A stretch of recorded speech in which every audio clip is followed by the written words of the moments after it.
తుంగతుర్తి నియోజకవర్గానికి ఒక మంత్రో ఎవరో వేరే వాళ్ళు వచ్చినప్పుడు ప్రోటోకాల్ ప్రకారం నాకు ఇన్ఫర్మేషన్ ఉండాలి, నన్ను పిలవాలి కదా.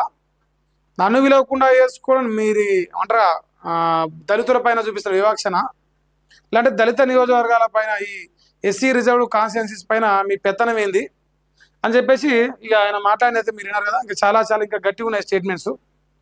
అయితే మాట్లాడింది ఓకే, ఆయన ఆవేదన ఆయన బాధ అర్థమవుతుంది. కానీ ఇప్పుడు వాళ్ళు ఏం చేస్తారు, కోమటి బ్రదర్స్ సంబంధించిన వర్గం అంటే ఈయన గతంలో ఇదే కోమటి బ్రదర్స్ గురించి ఏం మాట్లాడిండో వాళ్ళు బయటేస్తారు. ఈ మన నల్లికుట్ల ఆయనగా మన తొలి వెలుగు రాగాని, సో ఆయన ఛానల్కి గతంలో ఇంటర్వ్యూ ఇచ్చినప్పుడు ఇది ఆ వీడియో, సో అది ప్లే చేయను, ఆ దొంగలు కదా వీళ్ళు కాపీరైట్ ఎత్తారు. సో ఇప్పుడు ఇది ఆ వీడియో, ఈ వీడియో నేను వినిపించే ప్రయత్నం చేస్తా. ఏముంది ఆ వీడియోని మీరు ఒకసారి చూస్తే అర్థమైపోతుంది. 8 నెలల కింద నేను రాజగోపాల్ రెడ్డి చాలా మిత్రులు. రాజగోపాల్ రెడ్డి గారు మా మాజీ ఎంపీ గారు, నమస్కారం సార్ అండి అన్న. ఆయన తిరుపతిలో ఉండు, ఆ మెట్ల మీద ఉండట దేవుని గుడి మెట్ల మీద.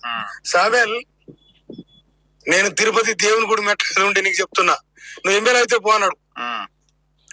కానీ ఆలు లేదు చూడలేదు, నేను ఎనకలేదు ముక్కటి నేను ఎట్లా ఎమ్మెల్యే అయితే సార్ అని నేను నువ్వు అయితే పో అన్నాడు. వారి సహకారం కూడా చాలా గొప్ప.